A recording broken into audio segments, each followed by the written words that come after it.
Hello, good evening, everybody. We are just starting in couple of minutes time. Please settle down till now. A lot of people are still yet to join. So we are about to start in couple of minutes time from now. Okay. Yeah. See you soon in 2 minutes.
All right, here we go. So, welcome everybody for this 3 day certification hackathon. Let me just connect my headphone and let's begin. So, this hackathon is all about. Let me just fix this first.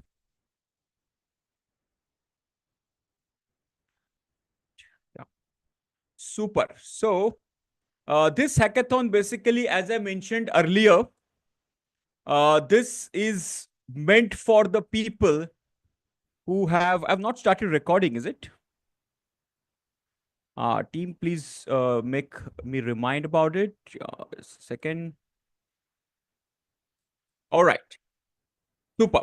So, if you have attended yesterday's session, all right, I explained you this phenomena. I'll just again explain you what is the logic behind hackathon.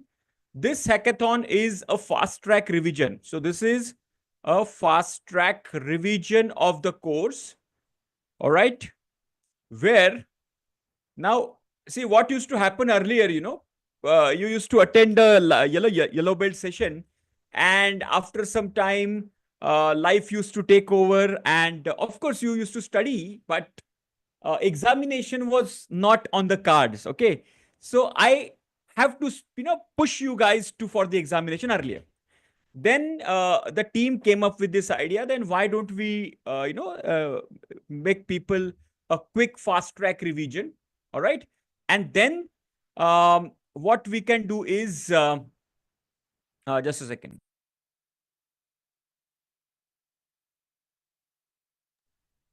So then what happens is whenever you are uh, you're available. So then we took a quick poll that what should be the best timeline, etc. So we found that first week. So earlier we started with first week in green belt and a second week in black belt. Then a number of people were less. So now we have started using green belt in 1 month and the black belt in 1 month. So what is happening? as the duration. So ideally, let's say 1st of Jan, 1st of Jan, let's say you take admission, okay, and you complete your green belt course in 1 month. This is, let's say, 1st of Feb. Now you attend the green belt hackathon. Now it can be live or it can be recorded as well, because recorded hackathon is already available in your course.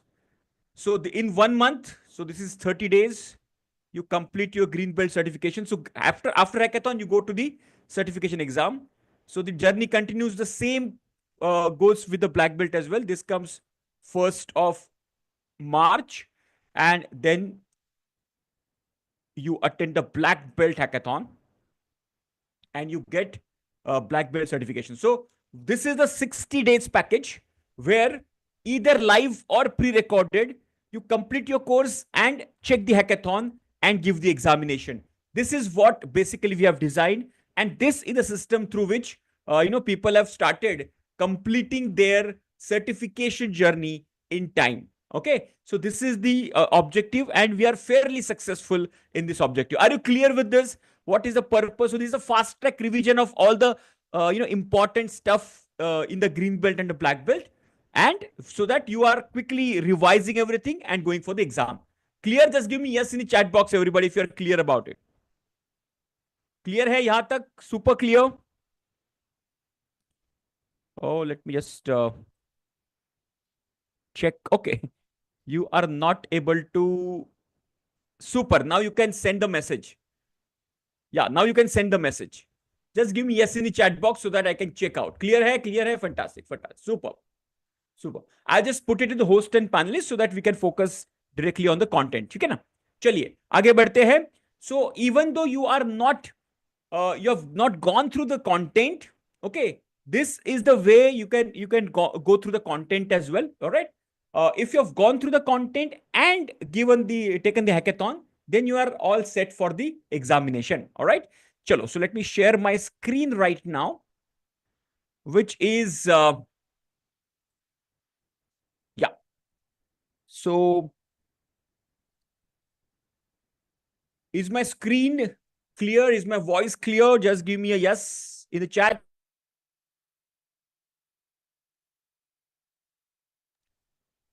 Super. Chalo. So it says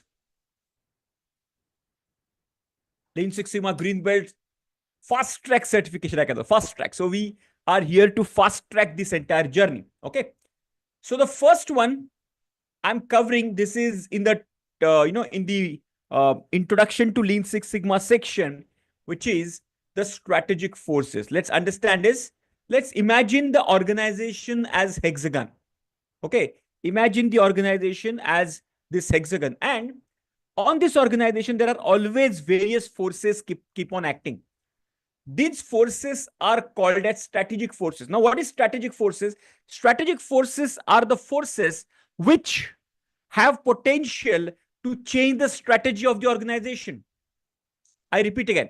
The strategic forces are the forces which can change the strategy of the organization, guys. Okay, that is called strategic forces. So let me give you a few examples of it. The first and the foremost is called customer. Customer is the biggest strategic force in all this, journey. Customer basically can change, so customer requirements. See, our products and services basically are meant for requirement of the customer, right? QCDS, everybody remember? In Yellow Belt also we cover quality, cost, delivery, service. So our all products and services are designed to cater these requirements of the market or for the customer. So if customer requirement changes, we have to change. For example, let's say if some company is saying 30 minutes or free. Now, I love the pizza delivery. Now, customer is now asking for 25 minutes or 20 minutes. Now, you have to make your strategy to make sure you cater this requirement. Okay. So customer is the first and the foremost important force, which is called strategic force. Then the second one is current competitor. Same example can be taken. 30 minutes or free. Okay, if your competitor is saying 30 minutes or free pizza delivery, you cannot say, I will give in 45 minutes. The market will get shifted. Okay, so current competitors also will play a very important role. Then there is something called potential competition. What is potential competition? Now, meanwhile, are you aware of your current competitors of your organization? If yes, type them in the chat box. Let's try to connect with your own example so that will make more sense now. Okay. And see how their strategy will impact your strategy of the organization. Just give me a couple of competitors' name in the chat box so that I can understand which industry you are from and who are your competitors. How much aware are you about your competitors? Okay. And as as working professional, you have to be very much aware about your market, your industry, and your competitors, and what differentiation your organization has over the competition, and what differentiation they have on your organization, that you should be clearly aware of. Okay. Yeah. So pharmaceutical people, there are a lot of people are saying Novartis, Sun Pharma, and Pfizer, and fantastic. So what else? What else? Type in the chat box. Other people, put at least two competitors' name. If you're not aware about it, it's a it's a awareness signal for you guys. You need to be more aware about it. Chalo, word for our type karo. So now you can connect the current competitors, and then okay, so Medanta Hospitals and Max Hospital, fantastic. So these are the current competitors, and whatever strategy they are implementing in the market, it knowingly, unknowingly impacts your strategy. Okay, so your management has to take care of that, and they have to do the necessary course correction. Same goes with the potential competitors. Now, for example, currently, let's say telecom. In the telecom, there are current competitors like, Vodafone and Jio and, Airtel, etc. And there is a potential competitor coming from US. Who is that? Type in the chat box. Who is the potential competitor in the telecom industry? Who has already declared that I am going to enter in the Indian markets? Who is that competitor? So now when they are going to come in, obviously you have to rethink about your strategy, right? Your distribution strategy, your pricing strategy, everything will be tested with the new competitor. Exactly, Elon Musk. I'm talking about Elon Musk. Exactly. Okay, so this is where very, very importantly, we need to understand that potential competitors also play important role. Then the next one is government policies like demonetization, GST implementation, let's say plastic ban, and there are so many policies of government make the change in the policy of the strategy of the organization. Okay. Then there is something called complementer. Complementer meaning the businesses who are complementing to our business. For example, let's say automobile industry and steel industry. Okay, they're complementing industries to each other. If automobile sale goes up, the steel sale goes up. Or the construction industry and the cement industry, let's say. If the construction goes up, the cement industry also goes up. Now, and it's a vice versa as well. If the cement prices go up, it will impact the construction industry and the real estate industry, like that. So complementers are complementing industries to each other. And the last but not least are called substitute. The companies or the industries or the product or technologies, they can potentially substitute your product or service from the market. It's called substitute. Like, for example, the computers, when the first time computers came, they substituted the typewriters. When the laptops came, they substituted the computers. Then the mobile phone came, they literally substituted majority of the laptops nowadays. Nowadays, a lot of people are not using. So whatever they have to do, either they are using the smaller versions of the laptops or the mobile phone itself is good enough. So this technology is knocking out the older version of the technology is called substitute. So in the nutshell, these are all forces acting on the organization all the time. Okay. Now, let me ask you a question. There are two parts here. One is called maintenance of old products and services. Now, give me a very honest answer here. In your working time, let's say you spend 8 to 10 hours every day in your organization. All right. In that time, how much percentage of time, let's say you spend 10 hours every day. Imagine, okay. Out of 10 hours, how much percentage you spend on improving your processes, products, and services, and how much percentage you spend on basically maintaining the current standard operating procedures or products and services. just give me the percentage like. Improvement में कितना आप करते हो और maintaining SOP follow करने में या फिर मेंटेनेंस में आप कितना टाइम देते हो. टाइप इन चैट बॉक्स पर. For example let's say 10-90 meaning 10% on improvement and 90% on maintenance. Type in chat box that way. Both percentage लिख लो आप. 40-60. अच्छा 40% is a huge number. That means 40% you are spending on improvement every day. That is a big claim. If you are a Lean Six Sigma professional or operational excellence profession or in the top management where your actual KRA is about improving, then it's okay. Okay, 10%, 90%, 10% improvement, 90% maintenance.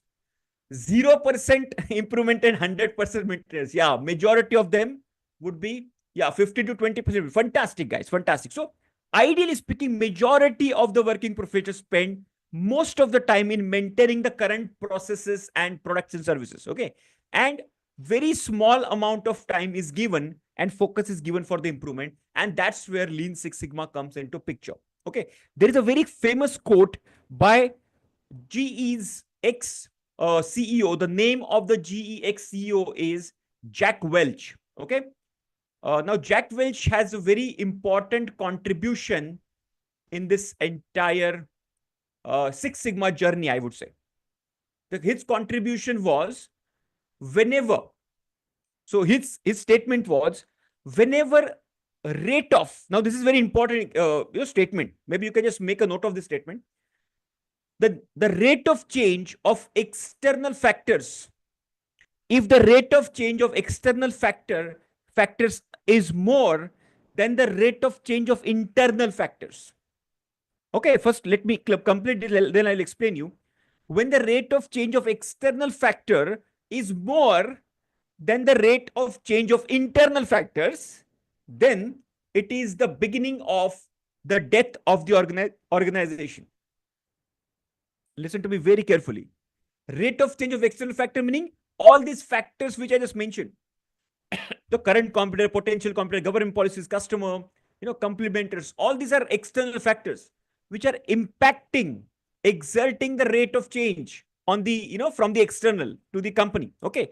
And there is always an internal change also happening because we are also doing some small projects, some changes in the products or services. Okay. But the rate of change of external is high and the rate of change of internal is low, then that is the beginning of the death of the organization. That's what Jack Welch. Have you understood this statement? Just type yes in the chat box. Have you understood this statement? The meaning of the statement. Of course, I'm just paraphrasing it.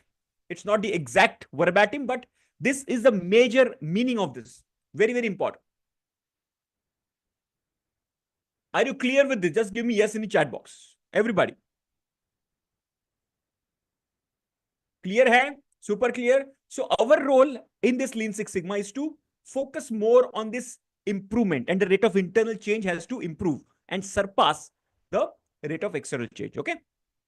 Amazing. Now, in the define phase, basically, let's talk about the, this is a roadmap of define phase. Project identification, then the vocabulary, then the SIPOC, project charter, stakeholder, and communication analysis. Okay. Customer is nothing but, the changes what market is exerting, changes of marketing is putting on your organization. Okay. That is asking you to change. That's what customers mean. Customer is the biggest force in this entire 6 forces, which can change your strategy like this. Like I mentioned the example of pizza. That's a market demand. Okay. Or sorry, it would be a good example of the current competitor. For customer also, whenever customer let's say for example any any old technology, customer will not go back to the old technology. Customer will always want the new technology. So customer preferences, the feedbacks we take from the voice of customer, that is the biggest force to change your strategy. That's what it means. Okay. Yes. Super. Now let's go from this step by step, one by one. I will just cover this. Now some of this like project charter, etc., we have already covered in the yellow belt section. It's comparatively very easy to understand, but remaining things we will cover quickly. Okay. So first, starting from project identification, how to select the projects. So these are certain sources of project selection. Of course, a green belt is not accountable to select the projects. Who are accountable to select the projects? Type in the chat box. Which level of Lean Six Sigma certification is accountable to select the project? Everybody? Type in the chat box. No black belt, no project manager. BD कौन है? What is BD? Business development. Yeah, BB. अच्छा, BB you wanted to write. No, it is not black belt. It is not. See, it is actually master black belt plus top management. Write this down. Okay. Now, master black belt along with top management, that is their joint responsibility to identify Lean Six Sigma projects. Okay. If master black belt or the consultant is not available, in that case, black belt can play the role for that. But the primary function is about master black belt. Okay. Along with the top management, they decide. So green belt or yellow belt are not accountable to find the process, file the project. So that's why this is covered in the greater details in the master black belt curriculum. But just a gist is given over here. Okay. The first one is a strategy, as we have already seen. Correct? How, a small change in the strategy can, small change the external factor can change the, what you can say, the same thing. The pizza delivery, if the competitor is asking for 30 minutes for free, all right, and you are delivering in 40 minutes. So delivery time reduction. So delivery time reduction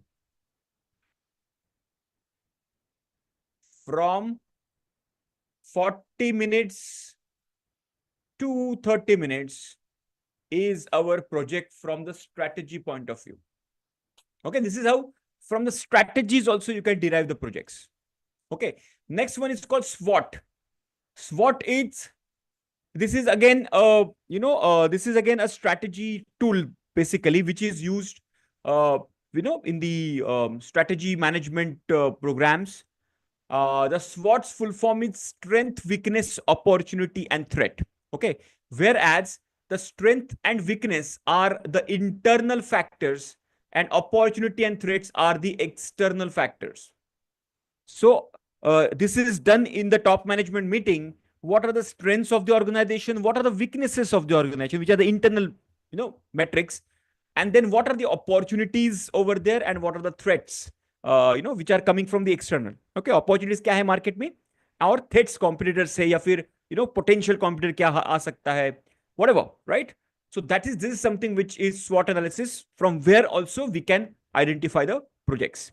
Then come the low performing KPI. This is also a very, very good source of making the project, identify the project. So you have a list of your KPIs, key performance indicator. Now, a lot of people get confused about KPIs.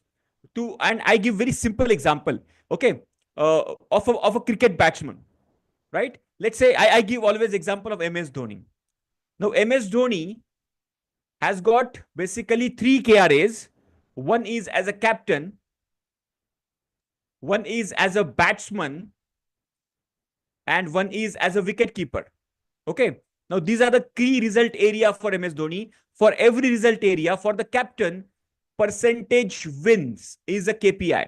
For the batsman, average runs or strike rate is the KPI.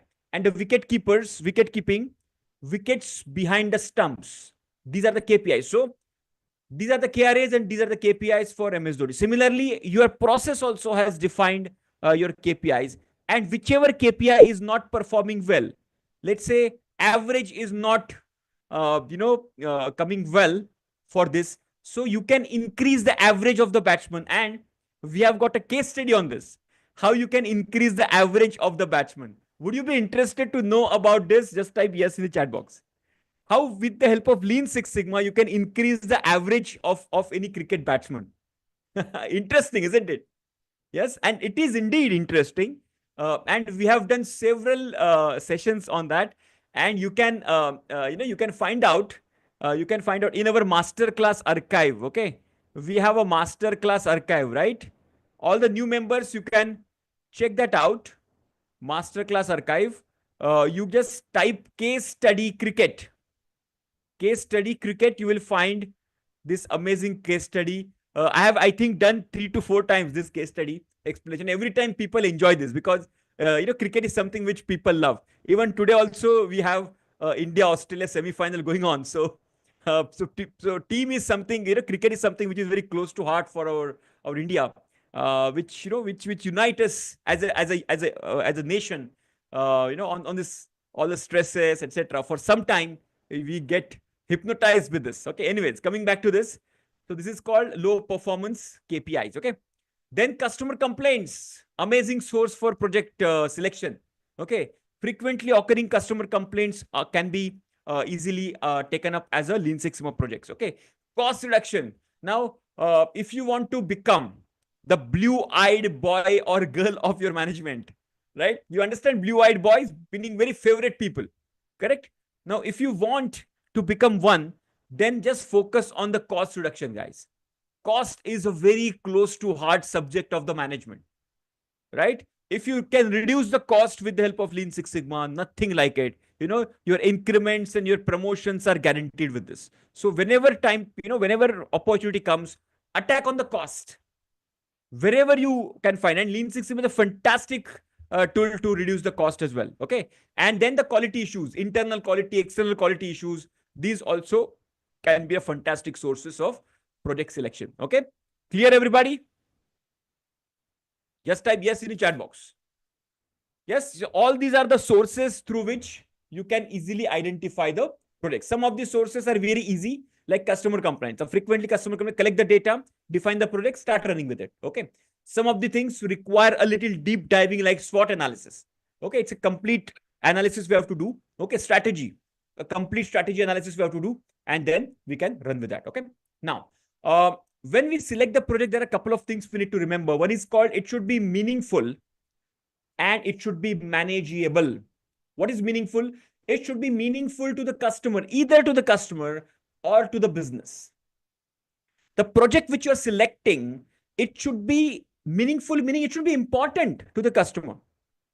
And it should be important to the business, either for the customer or to the business. If it is neither important for the customer nor important for the business, that is not Lean Six Sigma project. Okay. And manageable. Manageable meaning it should be within the control of the organization. That means the root causes ideally should be within the control of the entire organization. It should not go outside of the purview of the organization. For example, there are few causes which can go to the global warming and the Russia-Ukraine war and some global crisis. All right. So these should not be like that. Okay. Government policies like that. Okay. It should be within our control. You should be able to take some action over it. That is what manageable. Okay. It shouldn't be too big to handle and too small as well. Okay. So it should be kind of a medium kind of thing. I'll show you a graphical representation as well. So it should be meaningful, manageable, shouldn't be too big and too small, so that we can complete it on time and deliver the results positively for the organization. Okay. So this is called project selection. Let me give you this graph. Now this graph is about when you select the project. Okay. Now this project should be on the importance and urgency. So this is the importance and this is on the urgency. Okay. On x-axis, there is urgency and y-axis, there is importance. Now, in Lean Six Sigma, we have to select only important projects. Okay. Either to the customer or to the business. Correct? So not important projects, तो ये दो quadrant हमें नहीं select करने हैं. Okay, so not important, already eliminated. Clear? Now coming back to urgent and not urgent. Now, a lot of people say that we should select the urgent project first. But what happens is, because Lean Six Sigma generally, okay, as we all know, let's say yellow belt projects takes 1 month. Okay. Green belt projects takes 3 months. and black belt project generally takes 4 to 6 months. Now, this much of time is required. Why? Uh, because we require data collection, analysis, and majority of the project team members are the part-timers. Part-timers meaning they are not full-time working on the project, they are part-time working on the project. Along with their routine activities, they are doing this, right? By understanding all the limitation, it requires time. Okay, that's the reason urgent also should be eliminated. Only important and medium urgency, you can see medium urgency, those should be your projects. Okay, high urgency meaning the customer is standing on the doorstep. It's called firefighting projects. Because what happens is ultimately then you tend to compromise on the quality of the product, which we should not basically do. Okay, so the focus should be not so urgent project, but important project should be selected. Clear, everybody? This matrix is clear. Just type yes in the chat box. Are you getting some idea? Just give me yes in the chat box.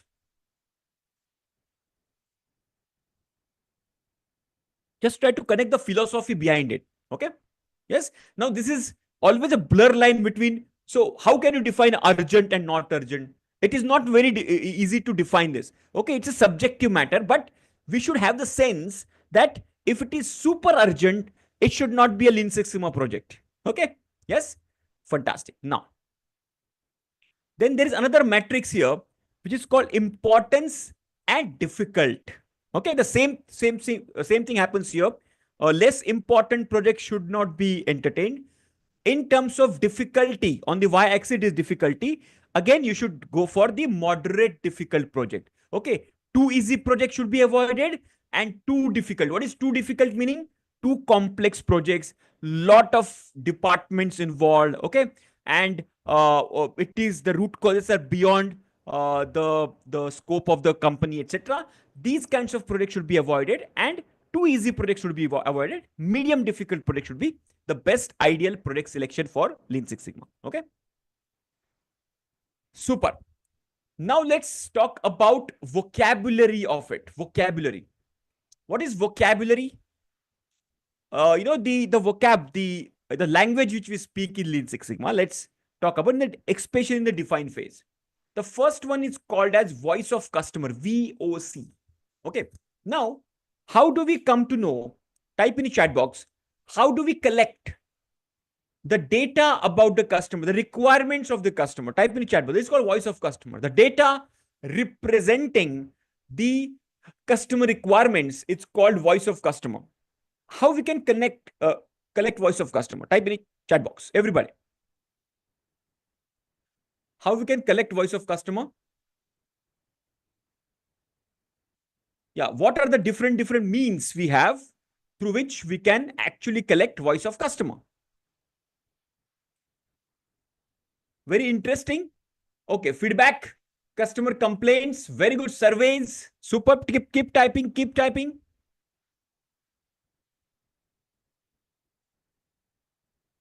What else? Questionnaire, exactly. The focus groups, fantastic. Social media, amazing, amazing. So these are various ways in which we can actually collect the voice of customer. Okay.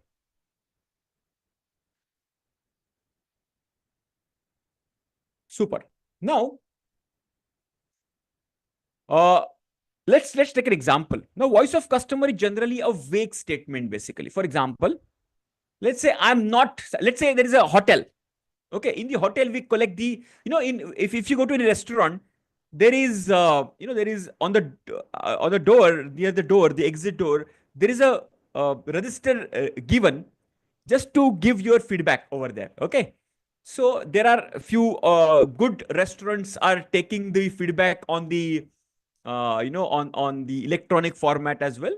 But some basic restaurants are taking it on the register, correct? Anyways, whichever way you are taking, if you get a response like this, I am not happy with your service. Okay. Now, so this is a kind of a vague statement. Now, what could be the drivers of this happiness?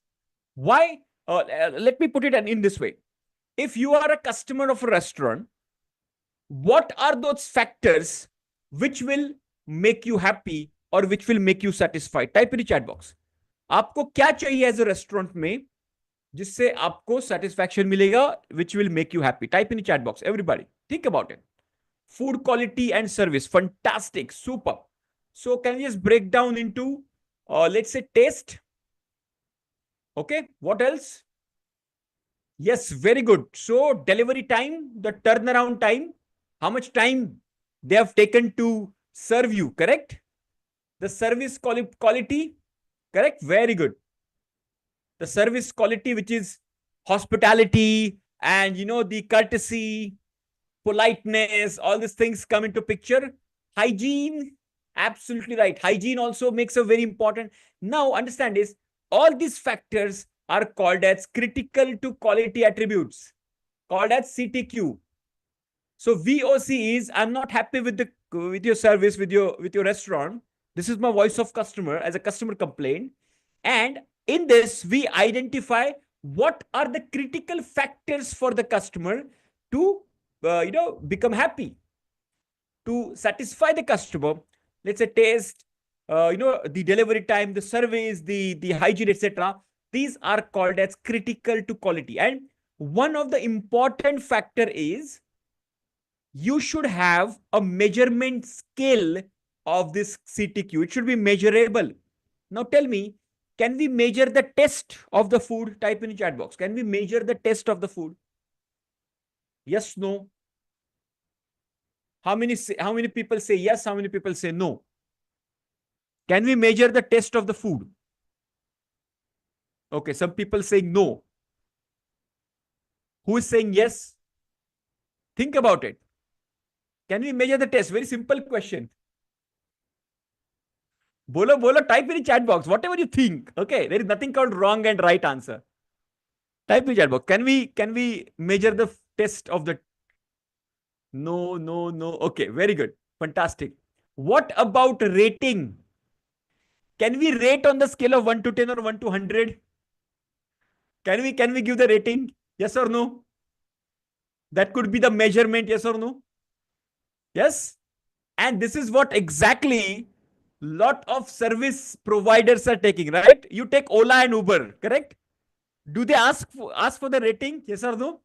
You visit a electronic showroom. After you leave the showroom, they ask you for a rating. Yes or no? This is how you can also convert the subjective data collection into objective data collection. Okay, very, very important. So whenever there is a subjectivity involved, just use this rating system. Okay, turnaround time you can easily measure on the minutes scale. Service or the hygiene, this also you can measure on the rating scale. So critical to quality has to be measurable. That's the most important thing. Then comes the voice of design and specification limit. Both are actually the same thing. Voice of design or the specification limit. Now let's consider this. Let's say test. Okay. You take the data from 1 to 10 on the rating of 1 to 10. And if you collect, let's say 100 customers data and you find out your average is 5.5 out of 10 on the test parameter, that's fairly poor performance. Okay. So from 5.5, so you are actually performing very poor in this. Okay. So your target is, let's say 8. So 8 becomes your target. So let me just draw this diagram here. 8 becomes your target. Okay. Your lower specification limit becomes 7 and your upper specification limit becomes, let's say 9. Okay. So what you are targeting the customers should rate you between 7 to 9. So 7 becomes your LSL, 8 becomes your target, and 9 becomes your upper specification limit. Are you clear? This is called specification limit or voice of design. Are you clear with this? And target as well. Clear, everybody? This is how from the requirement of the customer, you set up a target. Okay, and you give the specification limit. and your process should follow the specification limit. Anything which goes beyond specification, for example, if the rating comes 6.5, that means it is below the lower specification limit. That is called as a defect. What is defect? Defect meaning any data which does not fall within specification limit is called as a defect. Clear? 30 minutes pizza delivery or free. If you deliver pizza on 35th minute, it is called a defect. Are you clear? Yes. So specification limit, target and the defect is clear. Just type yes in the chat box. Defect clear hai? Yeah, voice of design and specification limit is the same thing. What is voice of design? Just understand this. Why it is called voice of design? Okay, from the voice of customer, there is a design department. They design the internal process parameter. That's why it is called as voice of design. And those parameters are nothing but specification limit. Actually, voice of customer से ही voice of design design किया जाता है. From the customer requirement. See, customer will not tell you exactly how much temperature the food should be or how much temperature the tea should be. Okay. For example, customer will tell you, I want a hot cup of tea. So voice of customer is, I want a hot cup of tea. Now, what does that hot mean? You have to convert into a process specification. That hot means between 70 to 80 degrees centigrade, and that becomes voice of design. Are you clear? From the vague voice of customer converting into a process specific parameter, it's called voice of design. Clear hai Neeraj ji? Just type yes in the chat box. Very good. Super. Good question, by the way. Okay. Now let's come to defect opportunities. Okay. Defect opportunity. What is defect opportunities? Defect opportunities meaning, let's say every product has got multiple defect opportunities. Okay. For example, let's take a Bisleri bottle. Bisleri meaning any water bottle. Okay. Now we are approaching the summer season, so a lot of water bottles are being consumed, right? So in the water bottle, what could be the different defect opportunity? For example, let's say the cap could be loose. Okay, so that is one defect opportunity. Second could be that the label is torn. Okay, torn label. So we don't know what is the package date. We don't know what is the details of it. Okay. Or it could be, the bottle would be a pinch. There would be a small hole or maybe a contaminated water. So these are different defects which can come in the product. Okay. In case of the shirt, let's say I'm making shirts. Okay. In the shirts, what are the different defects which can come? Let's say the buttons could be missing. That could be one defect opportunity. The stitching is not proper. That could be another defect opportunity. The stain on the cloth, that could be another defect opportunity. So these are various potential defects which can come on the product. So now, in this case, in your product, give me two defect opportunity which can come in your product or service. Type in the chat box. Two defect opportunities which can come in your product or service. Type in the chat box.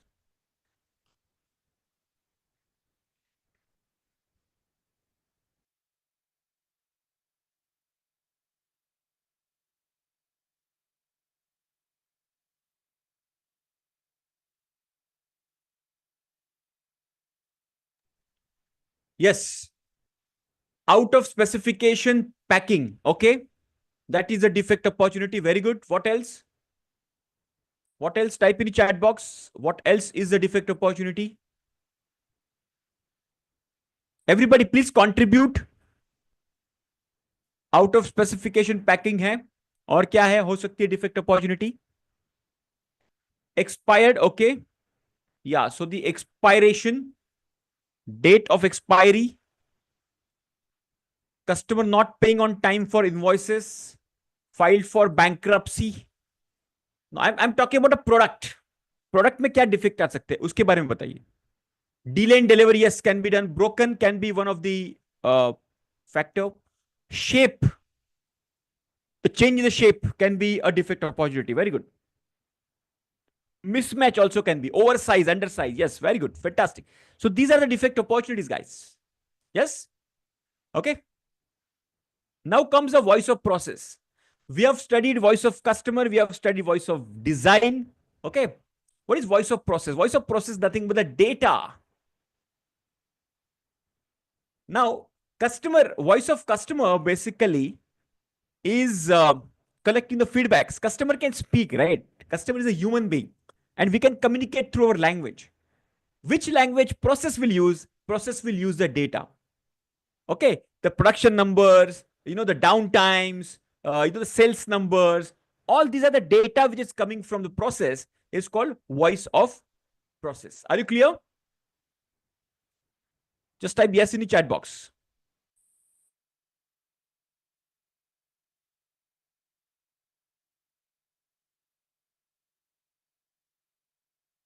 Clear, everybody? Just type yes in the chat box.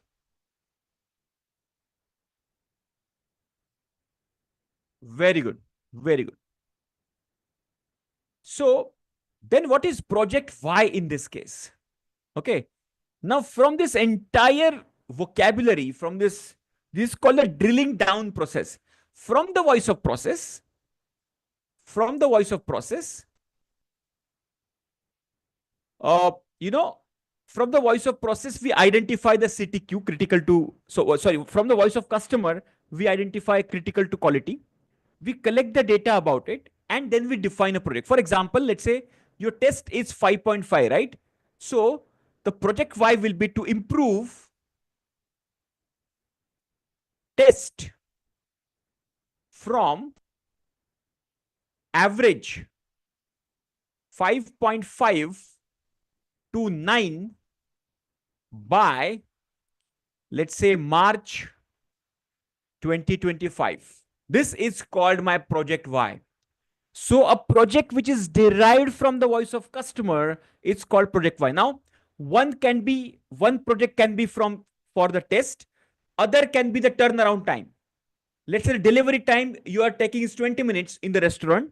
From 20 minutes to deliver in 10 minutes, it could be one of the projects. So this could be project number 1, project number 2. Other one would be to improve the service, what you can say, or hospitality. All right.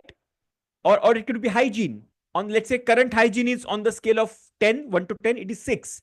So from 6 to take it to 9.5, it could be project number 3. Are you understanding? So many meaningful manageable projects derived from the voice of customer, it's called project Y. Are you clear with this? And these are our projects which we will deliver in the DMAC framework. This is called project Y. Clear? So this is called as Six Sigma vocabulary, which we use generally to identify the projects and to basically identify the project of Y. Clear? Very good. Super, super. Thank you very much. Keep giving me the confirmation. So all these are explained in the greater details. You can check out that. Okay. The same thing which I've just explained you. Everything is explained over here. Okay. Here you can see the same example. Food at the right temperature, the turnaround time, and cleanliness. Okay. So hygiene. So these are the 3 projects which can be defined as project Y. Okay. Now, these are called as external way from the customers, right? Customer's voice of customer. We have identified the project. There could be, So let's come to Kano model as well. Kano. This is a very important model. Once we identify the voice of customers, then Professor Noriaki Kano from Japan, he has given us a model which is very, very important. He has given us three features basically, which are important for the product. Okay. The first one is called the basic feature. The second one is called the performance feature. And the third one is called the delighter feature. Let me give you the example of this one by one. Let's say this is the marker in which I'm using. This is the marker I'm using. Okay, to write on the on this board. Okay. Now, for any marker, let's say a whiteboard marker or the blackboard marker, whatever you want to say. Okay.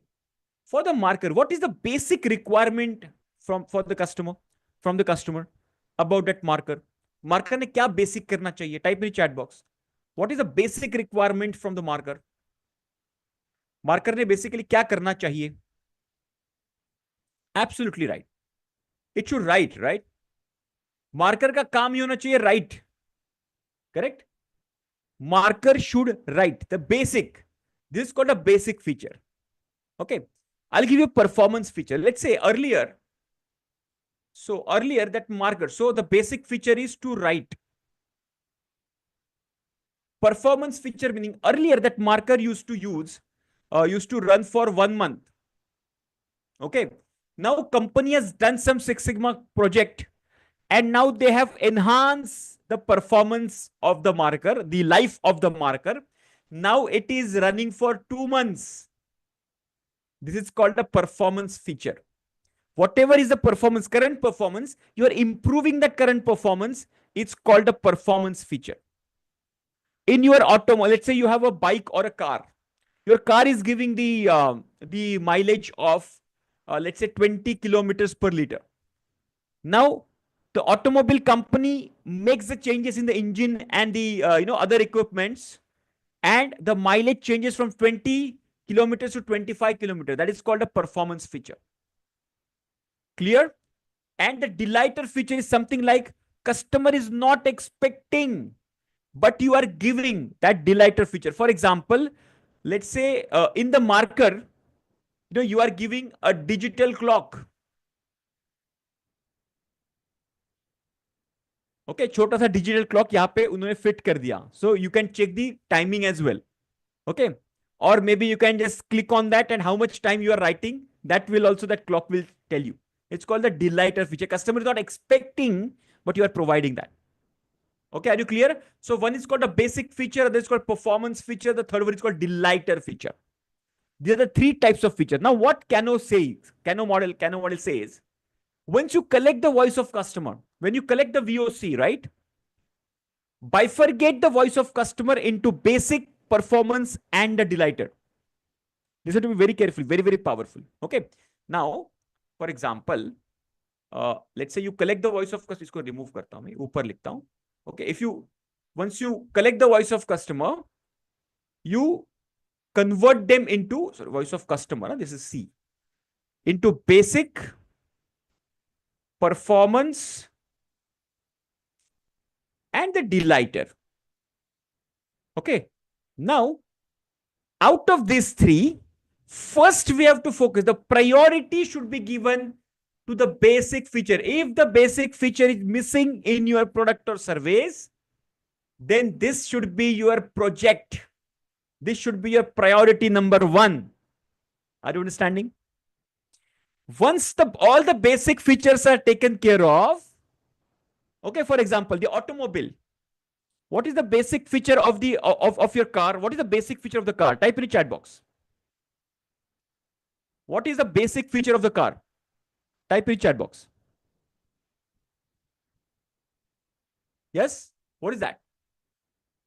Car ka basic feature kya hai? Yeah, drive. Moving from one point to another. Exactly. Okay. So, moving from one point to another. Let's say uska braking system. It's a basic feature, yes or no?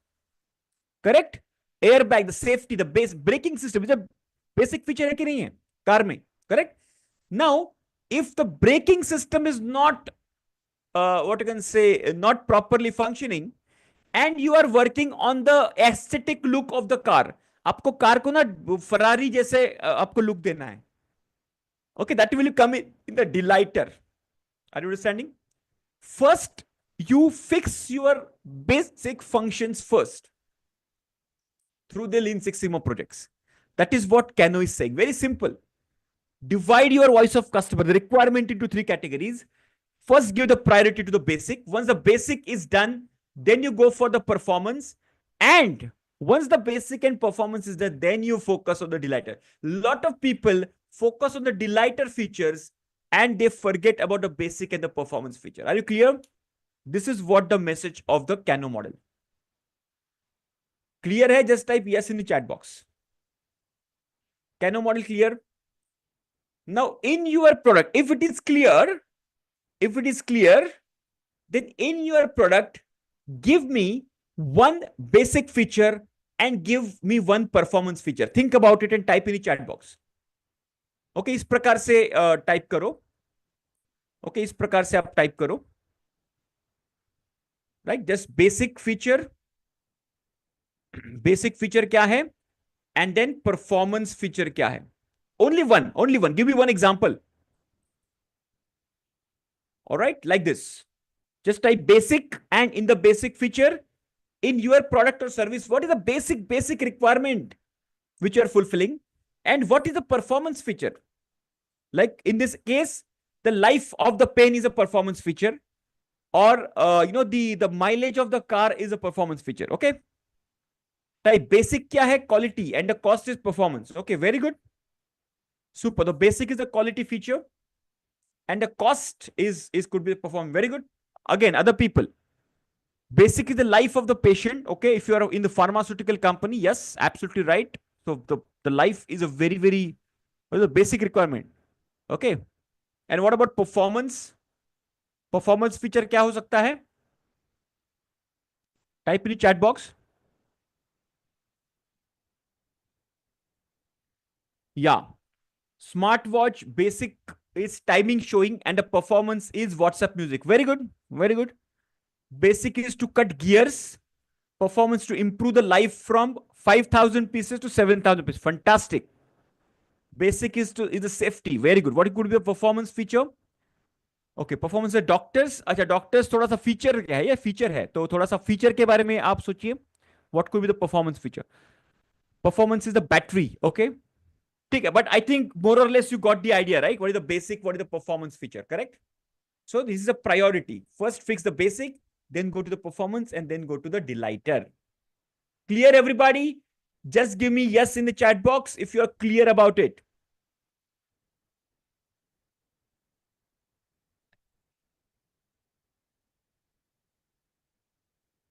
Very good. Super.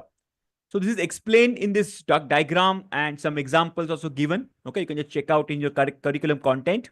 Okay. Now, these are more or less a external way of selecting the projects. There is another way which is called internal way of selecting the project. Okay. And what is internal way? Internal way meaning, see, external way basically, so the projects which are selected from voice of customer. Okay. There is another way which is called voice of business. So voice of customer is internal. Write this down. Oh, sorry. I've just ulta hai ye. Voice of customer is external. External. And voice of business is internal. Voice of VOB meaning voice of business, which is the business pain areas. For example, I'll give you example. Let's say machine downtime. Your machines are, breaking down multiple times, frequently. Is it a voice of customer or a voice of business? Type in the chat box. ये business का problem है कि customer का problem है? Will it impact the customer? It is a business problem. It's an internal problem, right? Let's say attrition. People leaving the organization. Is it voice of customer or voice of business? Type in the chat box. Voice of business. Are you clear with this? So these are certain factors which are internal challenges. There are certain factors which are pain areas of the customer. Correct? So these are the internal projects are identified with this internal project selection. Okay. In this, what we do is we first map the macro level processes like P1, P2, P3, P4, P5. Let me give you example of this. Macro level meaning, in this case, the surface preparation, pre-coating, lead coating, primer, and painting. These are the 5 process steps they have written. Okay. The first step is write down the 5 process steps. After that, you find out what is the yield. What is the yield? Let me just give you a very simple explanation. Let's say if I put 100 pieces, okay, let's say I'm making cakes, and this is oven. Okay, this is oven. I'm putting 100 cakes, material inside, out of which 95 cakes became first time right with all quality checks, it is passed, and 5 became rejected. So that is my yield is equal to 95%. Are you clear with this? If I put 100 in, 95 came first time right without any correction, without any kind of changes. That is called 95% yield. Clear है? Just type yes in the chat box. Yield समझ में आ गया? First time right, FTR. It is also called as FTR or yield. It's the same thing. Okay. So when they say 0.97, it means 97%. Clear है funda? Just type yes in the chat box. 100 calls received in the call center. Okay. 90 calls resolved in the first call itself. It is called 90% first call resolution. 90%. Are you clear? It is called yield.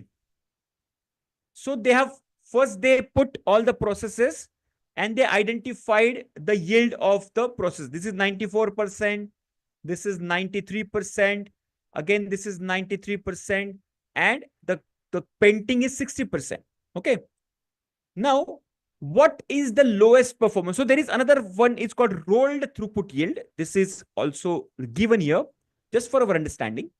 It is the overall yield of the entire value chain, which is nothing but multiplication of all these yields.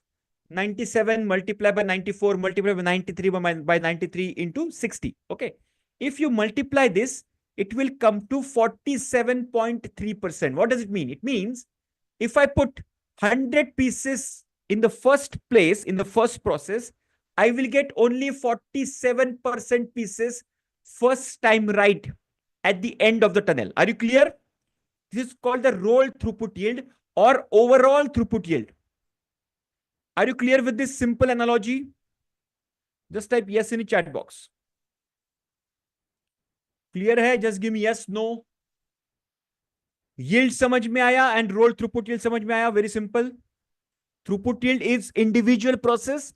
Roll throughput yield is the overall processes, which is multiplication of all the throughput yields one by one. Clear? Now, what happens is we have to select the lowest throughput yield over here. So which process has the lowest throughput yield? Type in the chat box. Which throughput yield has the lowest throughput yield? Which one? Type the process. What is the name of the process?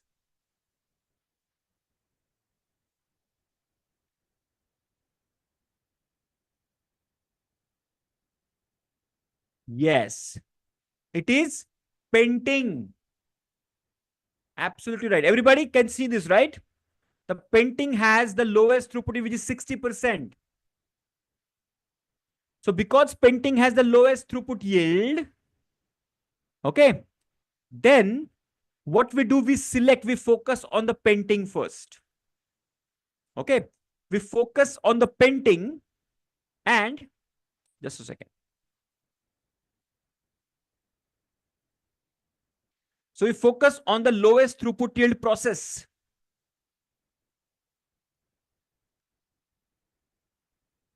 And what we do, we collect the data.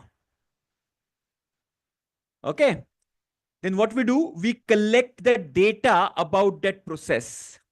What we collect in the painting, what kinds of rejections which are coming, and then we do a Pareto analysis of 80-20. Okay.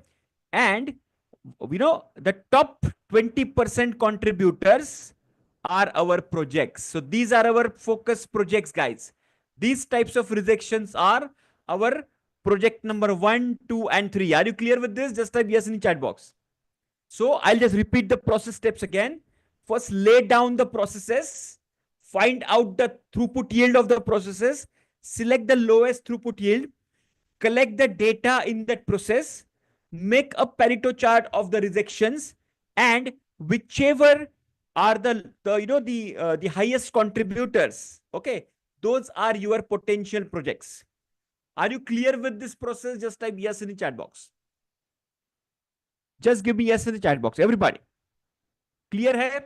Very simple process. This is applicable not only in manufacturing, applicable in every industry. Okay, just put down the processes, find out what is the yield, and where is the highest what you can say challenging area, collect the data, collect the rejection types, and then you basically find out the project. So we have identified the external way from the voice of customer, the project why, and this is the internal way of identifying the projects. Okay. Once it is done, then we make, so this is how the Pareto charts are made. We have already have seen, and tomorrow we will do the Minitab exercises Pareto charts के करेंगे. उसमें हम लोग practical करके देखेंगे Pareto chart को. ठीक है? Very good. After that, then we basically create the project charter. Okay. Yes. Now everybody remember project charter: business case, problem statement, goal statement, scope. Yes. In the yellow belt, we discuss this in great details. Correct. And this is quite simple to understand. So I'm not covering this in this hackathon. I will cover the factors which are not covered. Okay. In the yellow belt and in the in the live sessions as well, because in the live sessions we cover most difficult topics we cover. Okay. So let me cover a topic which is called as SIPOC. Okay, SIPOC. What is SIPOC? To understand SIPOC, let me go to the whiteboard and we will create a SIPOC right now. SIPOC is a very powerful tool in this define phase. Yeah, let me just go to my whiteboard and we will create a SIPOC. Okay, how many of you can make a very good cup of tea? कितने लोगों को आता है चाय बनाना? वैसे मुझे भी आता है, लेकिन कोई पिएगा नहीं. That is my guarantee. Okay, I don't want that kind of expertise. I want that genuine expertise. Just type me in the chat box if you are a genuine expert in making the tea. Are you one of them? Let me just. Okay, a lot of people are there, huh? Super, super. चलो चाय बनाते हैं मिलके. Okay, now we will make a चाय बनाने का SIPOC बनाते हैं. So in the SIPOC, basically,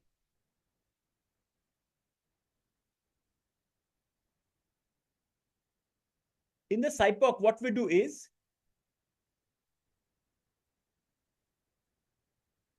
okay, just a second. Huh?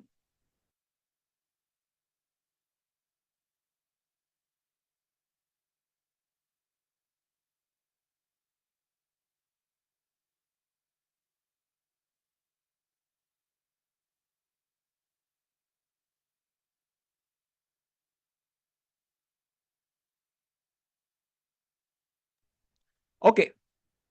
So SIPOC stands for supplier input. So SIPOC stands for supplier. You can make a note of this. Supplier input, process, output, and customer.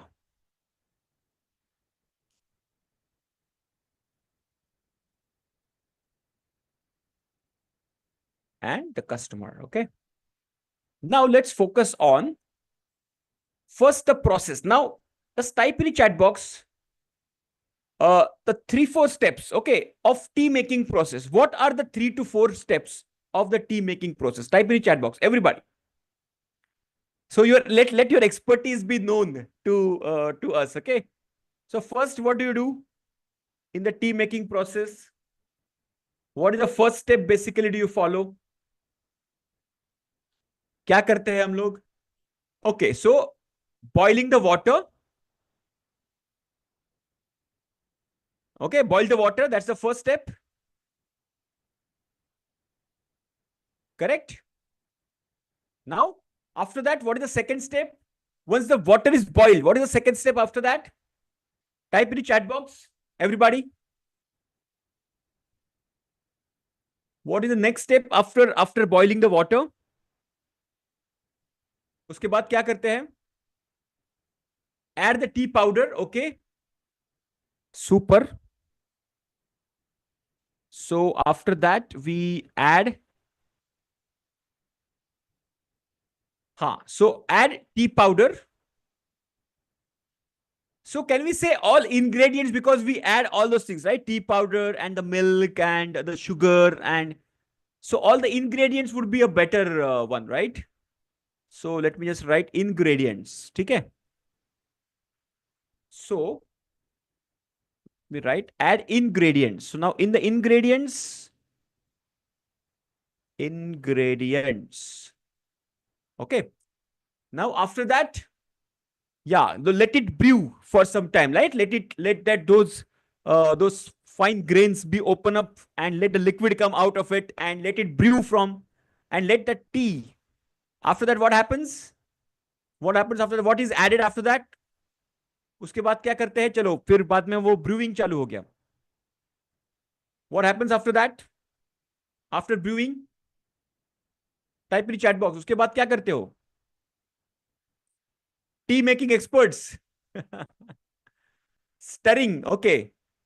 Adding, okay. So let me add stirring and brewing, okay. Stirring and brewing as one, and then let's say filter and serve. ठीक है? Filter and serve. ठीक है ना? So this is the mota 4 processes, correct? Now boil the water. What are the inputs here? What are the inputs for the boiling the water? The first step. What are the inputs? The input is first the vessel. Correct? You need a vessel, correct? Yes or no? You need a kettle or a vessel, let's say vessel. And then you require a gas. You require a lighter. What else? What else you require? Water also you require, right? To boil the water, you require water, correct? So vessel, gas, lighter, and the water. These are the inputs for the process. And all the vendors. Okay, let's say the vessel will come from the vendor. Vendor से हम लोग vessel खरीदेंगे. Gas will come from the gas company, or like in Mumbai we have Mahanagar Gas, so they supply the gas pipeline. Okay, and the lighter again from the vendor. Water maybe from the municipal corporation. Okay, so these are the vendors. All right. Now what is the output of this? Is boiled water. Okay, boiled water is the output. And in this case, the customer here is a tea stall vendor. Let's say you are a tea stall vendor, okay? And now let's say you are an internal customer, because unless and until you serve this to the external customer, you are the only customer for each and every internal process steps, okay? Now add the ingredients. What are the inputs here? So you have tea powder. So you have tea, you have sugar, you have milk, and you have all the masala, like there's adrak and all those things, right? So ginger and all those things, correct? So again, it will come from the vendors, the respective vendors. So I'm not writing specific vendor's name, but the specific names, if you can write, that will be great, okay? So the output would be ingredients added. Okay, so output would be ingredients added. Okay, and the customer remains the same, which is the tea stall vendor. Then the stirring and the brewing. So the input is the stirrer. Okay, and again it will come from a vendor. So a stirrer vendor, I can say.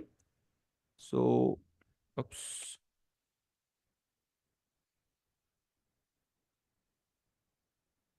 So a stirrer vendor, I would write over here. So vendor will remain. And let's say this entire what you can say composition is brewed. Okay, again it is internal customer. And then filter and serve, right? So the filter is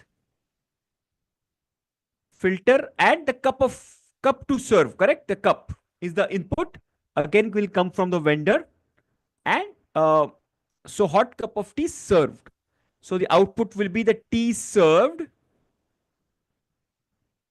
which will ultimately go to the customer. Are you clear? So this is a simple tea making process with all the processes in the center, inputs on the other side, left-hand side, the suppliers on the other side, output and the customers on the other side. Now, what is the advantage of doing this process? The first advantage is for our project, okay, we exactly focus on this process. Let's say I want to improve the test of the tea. I have to focus on this process. Yes or no, everybody? If I have to increase the test, I have to improve the test of the tea. This is the process I have to focus. Yes or no? Everybody just type in the chat box. Clear? This is the process I have to follow. Yes? यही पे focus करना है मुझे. Correct? Now, apart from that, if I have to input, so everybody knows y is equal to function of x. Everybody knows the equation y is equal to function of x. Yes or no? Y is equal to function of in bracket x's. Okay, everybody knows this equation, right? Y is a function of x's. Yes. In this, y is the output. In this output is the test. And it's function of x's. What are these x's, guys? If you see this input column, these are nothing but all these x's. So whatever is there in the input column, these are all x's which are listed over here. Clear? Everybody? These are all inputs which are listed in this column input. These are all x's. So if you have to improve your y, the test, you have to work on each and every x. Okay, the sugar quantity, the tea powder quantity, the milk quantity, the masala, you know, the vessel, the type of vessel, you know, and the procedure you are following. Everything you have to focus all the inputs. Okay. And then comes the stakeholders. The stakeholders are the departments or the people who are impacting or getting impacted because of the project. Stakeholders are nothing but the departments or the people who are impacting or getting impacted because of the project. Okay, that is called the stakeholders. So, the stakeholders you will find out in the first column, the column called supplier. Okay, just a second. Oh, okay, yeah, sorry. So, you will find out the stakeholders, notice. So you will find out the stakeholders in this column called supplier. This the first column, and the last column called the customer. Okay, so all the vendors, all the tea stall, vendor and the customer, all these are the stakeholders of this project. Okay, so this is called a SIPOC, which is a very, very important tool. Are you clear with this? Just type yes in the chat box. And to be very honest with you, if you do SIPOC very properly for your project, you will get a lot of insights about your own process and you will be surprised. I've taken a very simple example so that you can understand the process. But when you go deeper, you have to go to each and every input, each and every supplier, each and every output of your process. This will give you immense amount of clarity about your process. Okay. Super amazing. Okay. So generally we take at around 8:35, we will take a quick break of 10 minutes. Okay. Before that, I want to cover a couple of topics. The first topic I would like to cover is called as stakeholder analysis. Let me cover the stakeholder analysis. I'm not covering project charter. You can just check out that. But I want to cover this stakeholder analysis, which is more important. Okay. So what is stakeholder? I just explained you just now. The people or the departments which are impacting or getting impacted because of the project. Okay. And in the project, you select one representative in the, because it's a team effort, right? Lean Six Sigma projects are the team efforts. Okay. So you select the team members representing each and every department. And let's say, for example, look at this. And you make this table like this. Okay. The first one is the commitment level of the people. And these are the departments. Okay. Sales, management, employees, customer A, customer B. These are the, what you can say, various departments or the stakeholders of the project. Okay. And these are the commitment levels. What are the commitments levels? Supporter, compliant, indifferent, uncooperative, opposing, hostile. These are various levels of the commitment. Now, the commitment is something like, now in every organization, now understand this. Whenever you are starting a project, okay, you have a top management meeting. Let's say your managing director is heading that meeting, and your managing director is giving the direction to the team that, this project, this Lean Six Sigma project is very important for our company. Okay. Now, I want all of you guys to contribute into this. How many of you will contribute? So everybody raise their both hands and they will cherish everybody that, we will give our level best, etc. They are called verbal commitments. Then what happens? Then the project starts. Okay. If you are leading the project, you ask the, department to collect some data. Let's say sales department to collect the data of 1 year. Okay. And then they commit that, okay, I will give you, by end of the day today. But end of the day happens, they never come back. Then you follow up the next day. There is no response from them. You call up them, they give the excuses. So the commitment level showed in front of the management is not sustained in the project execution. How many of you have experienced these kinds of scenarios? Just type yes in the chat box. Have you experienced this? Have you experienced this kind of? And this is a very common natural phenomenon. Yes or no? Management के सामने सबका confidence high हो जाता है, but when it is the real ground work, people tend to falter on their commitment levels. Okay, so how do we judge this? So this tool is a fantastic way of highlighting those commitments, and these are the commitment levels. Okay, are they really supporting? Okay, so here we have to basically give P for present level of commitment. You can see here P for present level of commitment. For example, let's say sales department, the present level of commitment is they are opposing to this project. They are absolutely opposing. Why they are opposing? There could be multiple reasons. They might be thinking that after this project, they might lose their job or their work burden will increase. Okay, that's why they are opposing the project. And ideally, they should be basically complying this project. Required meaning R stands for required level of commitment. Okay. Now let's look at management. P and R together. That means management should be supporting the project. Okay. And actually they're supporting the project. So required and the present level of commitments are exactly matching. Okay. Look at the sum of the employees in the department. So present level of commitments, they are uncooperative. But ideally they should be complying. Okay. So there is always a gap between the required level of commitment and the current level of commitment. So your role is to drive them upwards. Okay. Drive them to this level. Okay. That is role of the project leader. Just by communicating with them, identifying, understanding their concern areas. Okay. If required, counseling them, motivating them. And ultimately, if you are not able to resolve this, you need to escalate this through this stakeholder analysis. Now, stakeholder analysis, you need not to show it to the management every time. But whenever needed, you have to show it to the management. If the things are not moving in the right direction, you have to do the stakeholder analysis and highlight in front of the top management people. Are you clear with this? It's a very, very powerful tool. You can use this in your daily practice as well. I have seen magical results with this process, guys. Magical results. Okay. Apart from Lean Six Sigma project also, आप use कर सकते हो इसको.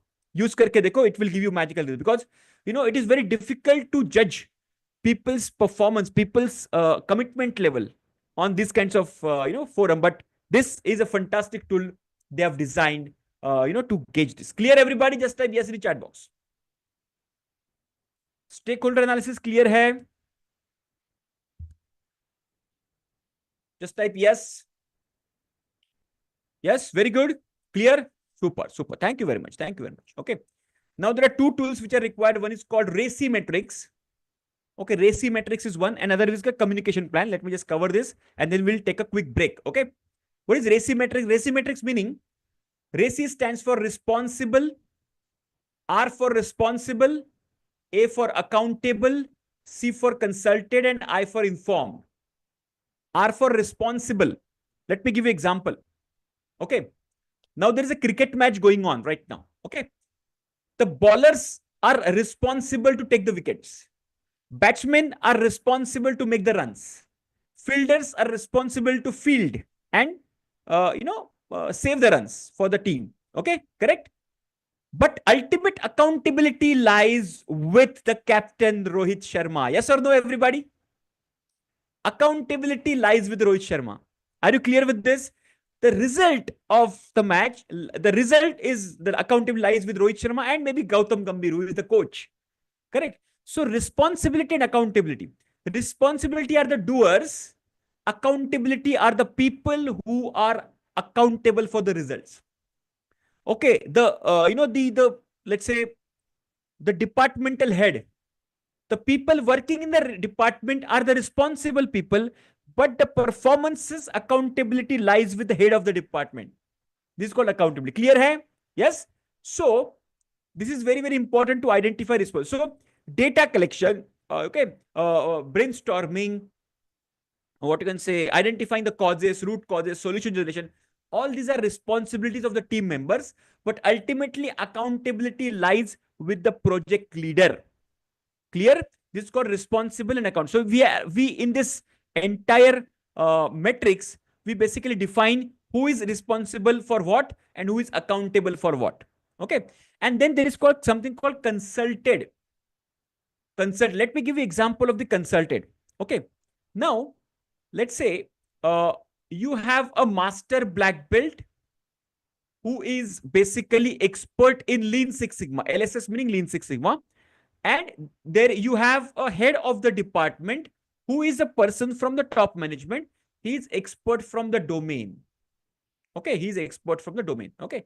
So now let's say, for example, let's say you are doing a hypothesis testing. You are doing a hypothesis testing. All right.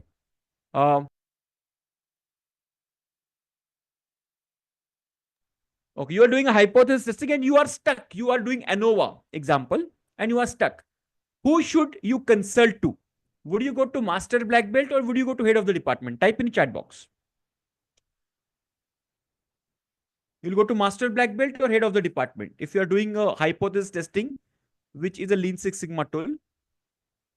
Everybody clear with this? So, very logical, right? You will approach master black belt, your Lean Six Sigma expert consultant, okay, just to resolve your query. Yes, correct. Now, if you want to, the second question is, if you want to have, if you want to implement a solution, let's say automation of a part of the process, which requires 1 crore capital investment. Now, who do you consult? Do you go to master black belt or head of the department? Type in the chat box. Yes, you go to the top management person, correct? So this is called a consultant. So you have to write down who should you consult. Okay. And I stand for informed. There are people you have to inform regularly as well, right? The process people, because everybody is not involved in the project. So you have to time and again, you have to inform the people, you have to inform the progress to the top management. Okay. This all is called RACI matrix, RACI, responsible, accountable, consulted, and informed. Clear? So this kind of metrics you can make and basically define who is responsible, who is accountable, who is to be consulted, and who is to be informed. This is called RACI matrix. And the last part, it's called as the communication plan. Okay, communication plan is among all the stakeholders, how they will communicate. Okay, will they communicate via email? Will they communicate via team meetings, on WhatsApp? All what exactly would be the communication media? What will be the frequency of communication? That is basically defined in the communication plan during the project only. In the project only, what will be the communication media? Okay. For example, let's just for our understanding. Okay. So in the bigger projects, basically there is a corporate coordinator. Now corporate coordinator is just like a MR. MR होता है ना company में जो ISO, let's say ISO, there is an auditor, external auditor, there is a MR, and there is the company, the management and the employees, etc. Okay. So this is similar to MR. There is a corporate coordinator. His role is to basically coordinate his entire drive.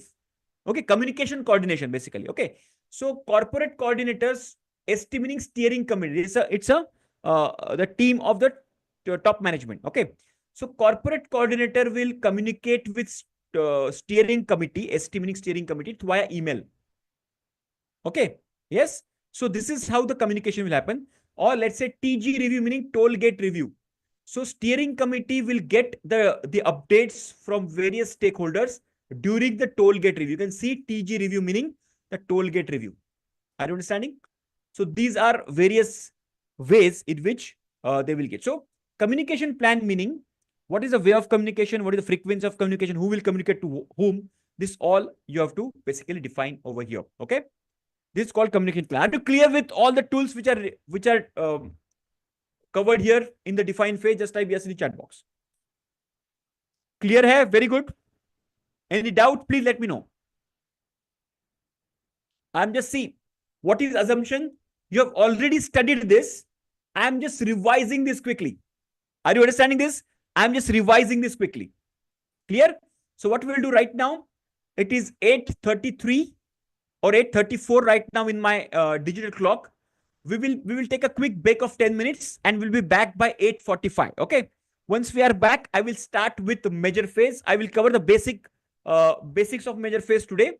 And for maybe 45-50 minutes. Okay, then we will close the session for the day. Okay.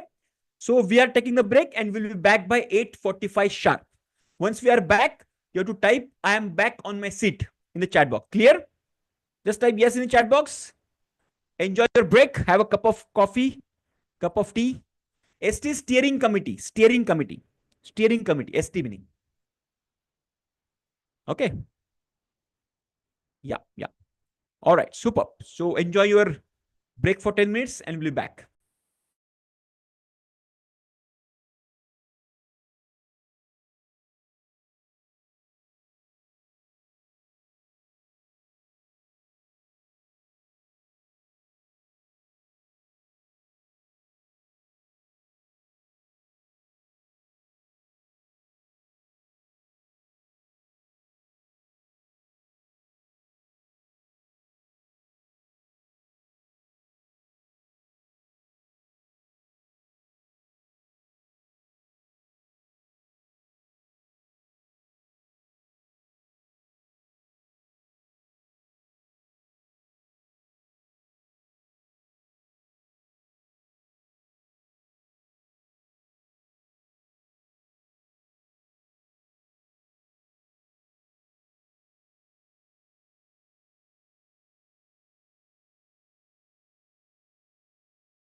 Okay, everybody, if you're back, just type I'm back in the chat box.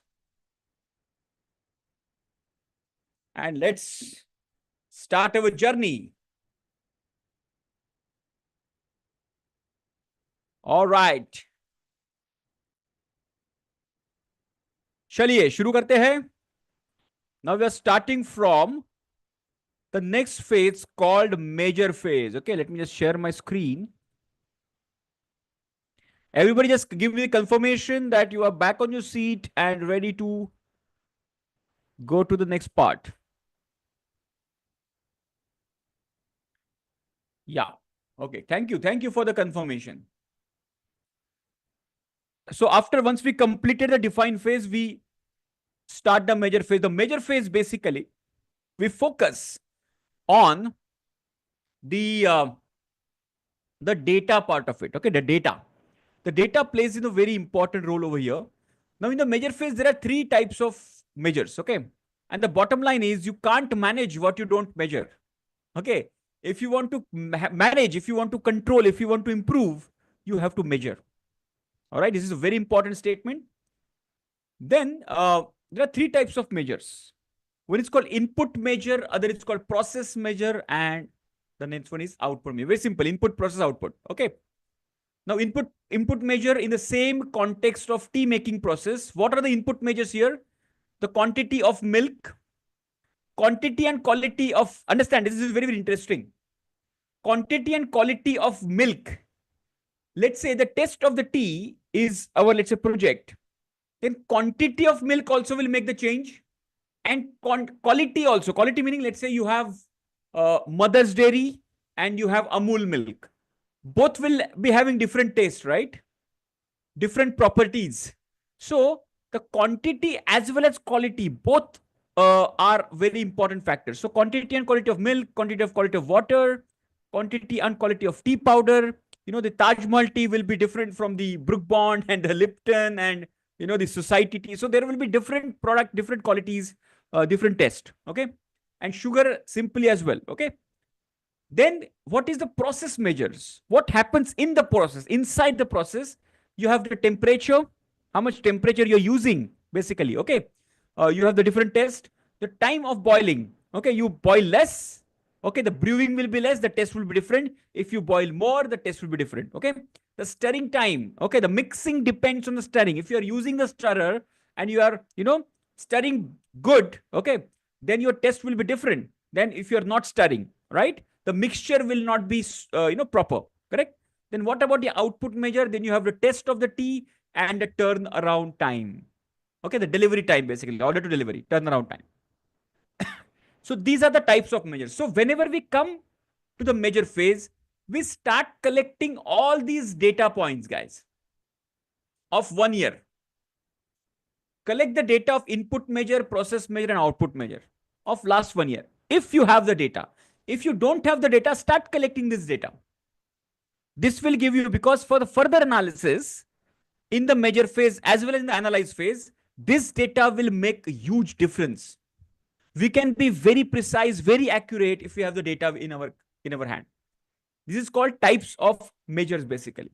Okay, input measure, process measure, and output measure. Are you clear with this? Just type yes in the chat box. And if you are clear, just give me one input measure, one process measure, and one output measure of your company, of your own process. Okay, you can just type like this. You can just type I for input, then P for process, and then O for output. Okay, so like this. Just 1 second. Okay, I, then process, and then output. Okay, like this. Can you just type what one input measure in your company, in your process, one process measure, and one output measure? Everybody, just do it so that it will basically clarify this understanding. Okay. Yeah, quality of raw material is input. Fantastic. You can be specific. Just give me one quality parameter.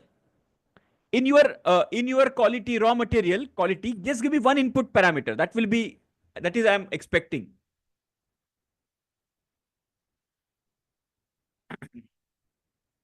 Input is cast iron, melting and casting. Okay. It seems to be a process, right? Casting and melting.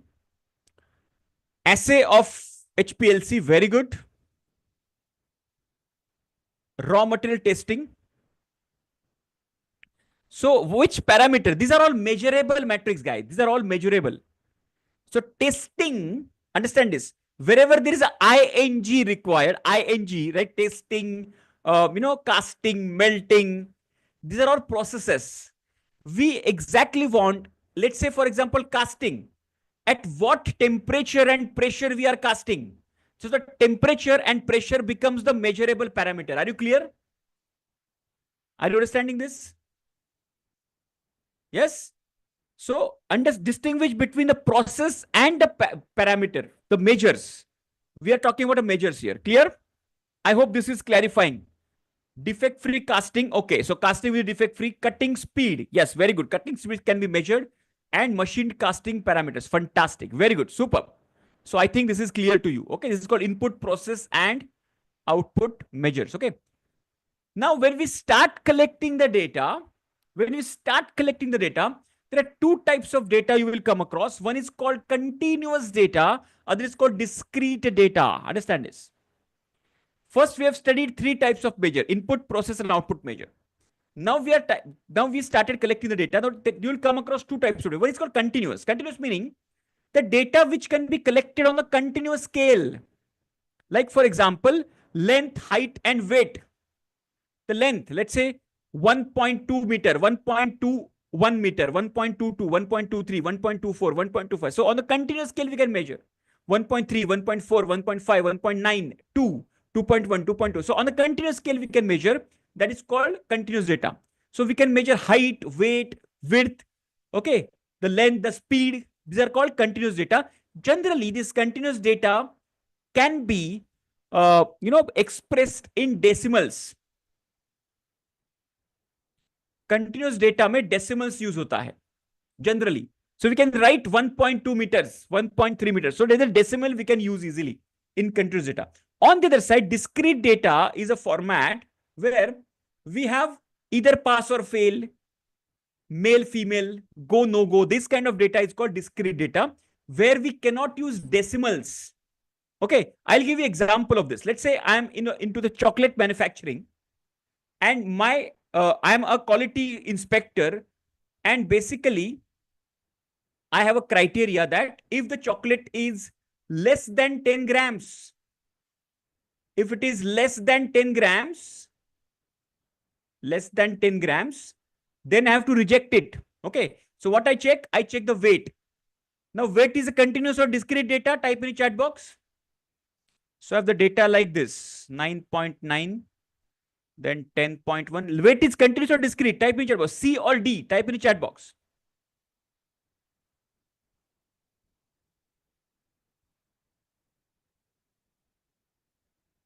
Continuous, exactly. Then here, I'm just giving the result. Like 9.9 is rejected, 10.1 is accepted, 10.2 is accepted, 10.3 is accepted, 10 is accepted, 9.8 is rejected. So reject and accept data is called discrete data, and the weight data is continuous data. Are you clear with this example? Just type yes in the chat box. Just type yes if you're clear, right? Super. Now give me one continuous data example, one discrete data example in your case. In your company, in your process, give me one continuous data example and give me one discrete data example. Think about it. Type C, and just give me that example. Let's say speed, or let's say temperature. We measure temperature. So C, temperature, is a continuous data, correct? And D, discrete. Maybe accept, reject you have, etc. Can just type in the chat box quickly so that we can correlate with this.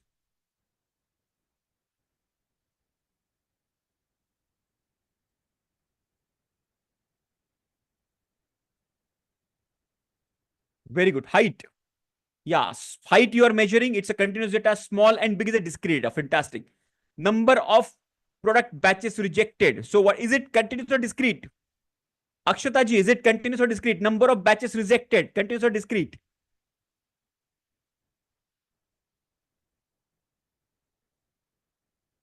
So number of batches is discrete because you are counting. See, understand this. Whenever we are measuring, it is continuous. So continuous is measuring, and discrete data we count. We are counting that data. How many pass, how many fail, we can count. No, that is called discrete data. And we are measuring the distance, we are measuring the weight, we are measuring the height. Whenever we are measuring, it is the continuous data. Clear? Very good. Superb, superb. Run out is a continuous and clean casting is discrete. Okay, very good. Superb. Amazing. So, see, continuous data gives us more information. Okay. So whenever there is a chance, you have to convert discrete data into continuous. For example, let's say, for example, you have accept and reject data, like the weight of the chocolate, right? Instead of accept or reject data, actually take the data of the weight of the chocolate so that you can find out the trend. You can do the, what do we say, our histograms, the process capability analysis, the control charts. Okay. all these things you can do when you have the continuous data in place. Okay, so continuous data is always preferred over the discrete data. Clear, everybody? So whenever there is a choice between discrete and continuous, you always go for continuous data because it gives us more information. Clear? Just type yes in the chat box. Continuous data, discrete data clear hai? Fantastic. Now let's introduce ourselves to statistics. Okay. So what is statistics basically? Statistics is nothing but a science which converts data into information. Very, very powerful, but very, very simple example, simple statement. Okay. Statistics is a science which converts data into information. Data does not have any meaning unless until we find out extract some meaning out of it. Okay. So there are two types of statistics. One is called descriptive statistics, and another is called inferential statistics. Okay. So what is descriptive statistics? Right now the match is going on. The currently match is going on, right? So let's say for example, there's a 20-20 over match going on. Okay. Example I'm giving. And in 5 overs, okay, 5 overs, you have, let's say, 40 runs and 2 wickets. This is the score of 5 overs. This is called descriptive statistics. And in the same match, there is something called projected score. If the team plays with the same run rate, they will reach to 160. If they increase the run rate, they can go to, let's say, 180. This is called projected score. Have you seen this kind of projected score? Just type yes or no in the chat box. Yes? So it is actual score and the projected score bhi aata hai na uske niche. And that projected score is about after 20 overs, what will be the performance of the team? And that is called inferential statistics. From the descriptive, we infer about the population, and that is called inferential statistics. Okay, this is exactly the same thing what we do to sample and population, correct? Everybody knows sample and population. Population is all the data points. Sample is a subset of that data point. Correct? Like, for example, I want to check the height of all the Indian people. So all the Indian people, 1.4 billion is a population. And let's say I take 1,000 samples from each city. That is called a sample. Clear? So descriptive is all about the sample, and inferential is about we are predicting about the population. That is called inferential statistics. Clear hai? Just type yes in the chat box. Are you clear with this? Super clear with this?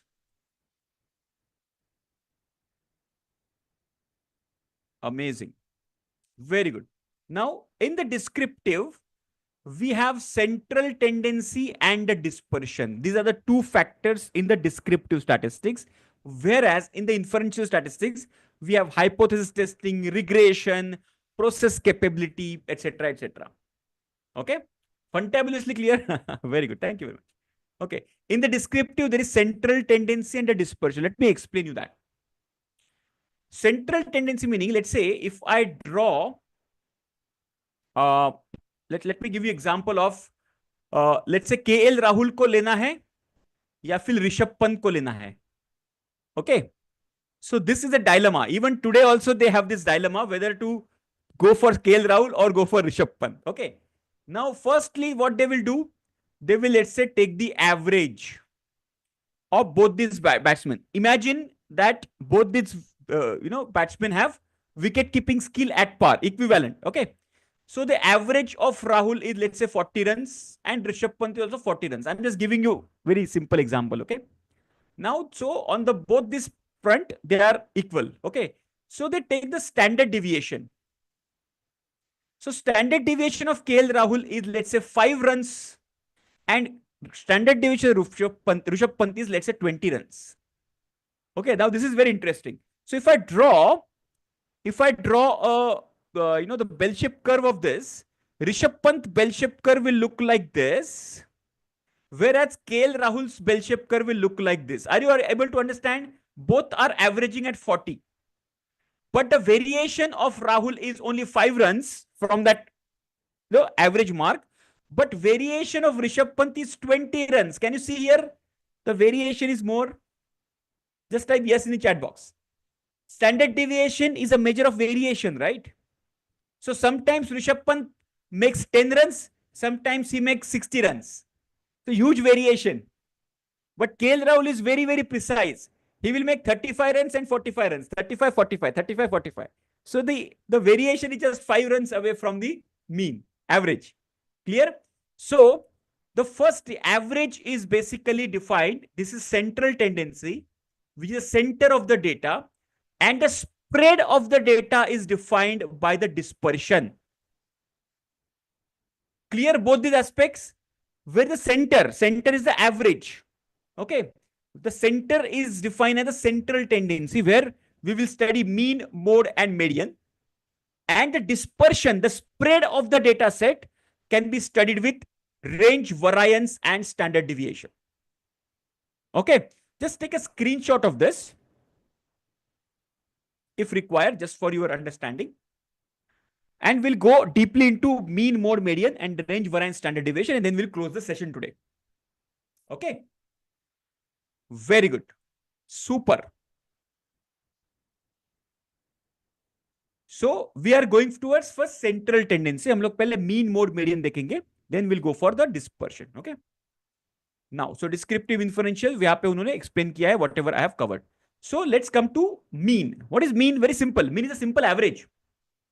So they have taken the 5 days production, 500, 750, 600, 450, etc. And they have taken simple arithmetic average, which is 615. Simple mean. Okay. The second one is called mode. Now, mode is the maximum occurring value, the frequently occurring value of the data set. Now, just observe this data set and tell me which value is maximum occurring value. Type in the chat box. Are you enjoying learning? Fantastic. Thank you very much, Ravindra ji. Okay, just observe this data set and tell me which data is coming maximum frequently here.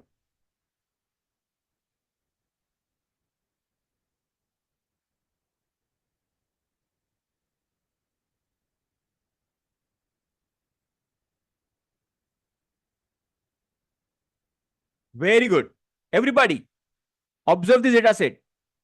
And which data is coming maximum frequently occurring data set?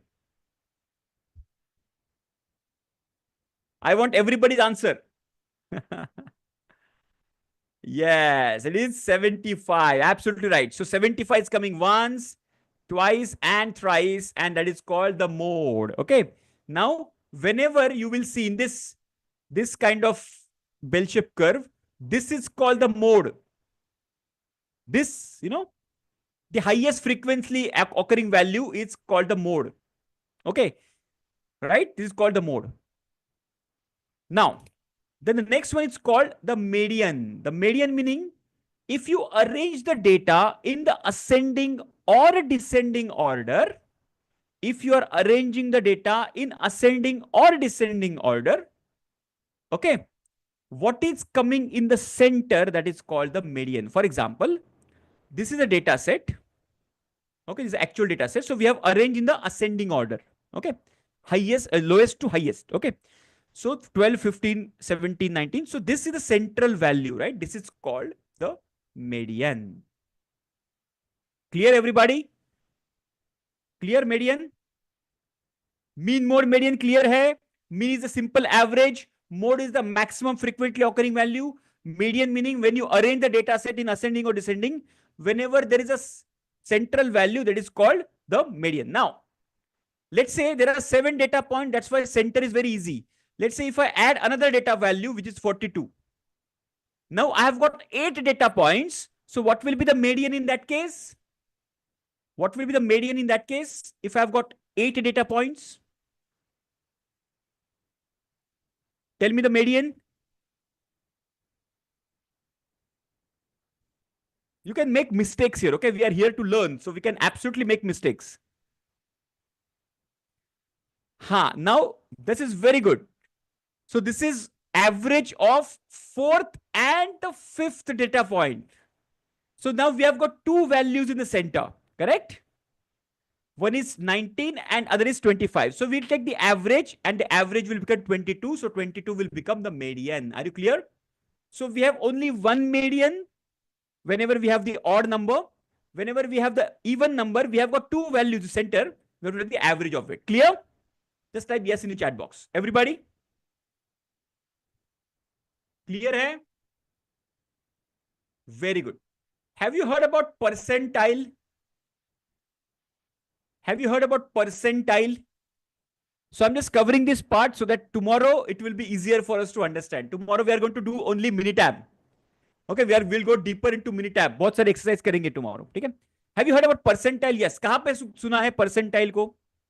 Where have you heard about percentile?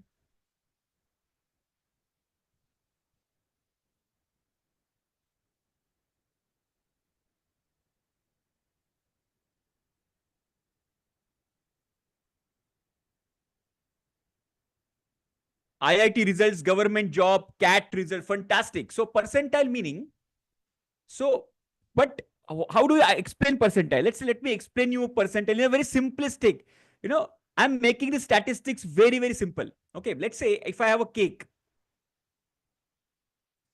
it's a horizontal cake put on a table, okay? A plum cake. Now there are 100 people in the room. 100 लोग हैं room में और मुझे ये cake को 100 pieces में cut करना है. How many cuts I have to make exact 100 pieces? Type in the chat box. How many cuts I have to make? Type in the chat box, everybody.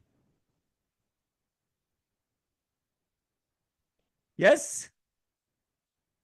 99. Yes, very good. So to make 99 cuts, and every cut here, it's called a percentile. Imagine this cake is nothing but a data set arranged in the ascending order or a descending order, whatever. And if I have to divide that data set exactly equal 100 pieces, every piece, every cut, it's called a percentile. Clear? Now with the same sequence, what could be quartile? So quartile kya hoga? Now instead of 100 pieces, I have got only 4 people to serve. So I will cut this cake into 4 equal pieces. So I have to make only 3 cuts. Yes or no? So every cut here is a quartile. So this is called the first quartile. This is called a second quartile, and this is called a third quartile. First, second, and third. Clear, everybody with me till now? Now, when I say the first quartile, which is equivalent to 25th percentile, yes or no? When I say second quartile, which is nothing but 50th percentile, yes or no? And when I say third quartile, which is nothing but 75th percentile, are you clear with this? Just type yes or no in the chat box. This I'm just covering because it will be important for tomorrow's session. Clear? समझ में आया? So percentile is 100, quartile is 4 pieces. So every piece we are cutting 3 pieces. Okay. First quartile is equivalent to 25th percentile. Second quartile is equivalent to 50th percentile. And third quartile is equivalent to 75th percentile. Clear? And second quartile or 50th percentile is nothing but median. In this data set, this is my first quartile. This is my second quartile or median. And this is my third quartile. Are you clear now? Just type yes or no in the chat box. Clear hai? Everybody? With this simple explanation,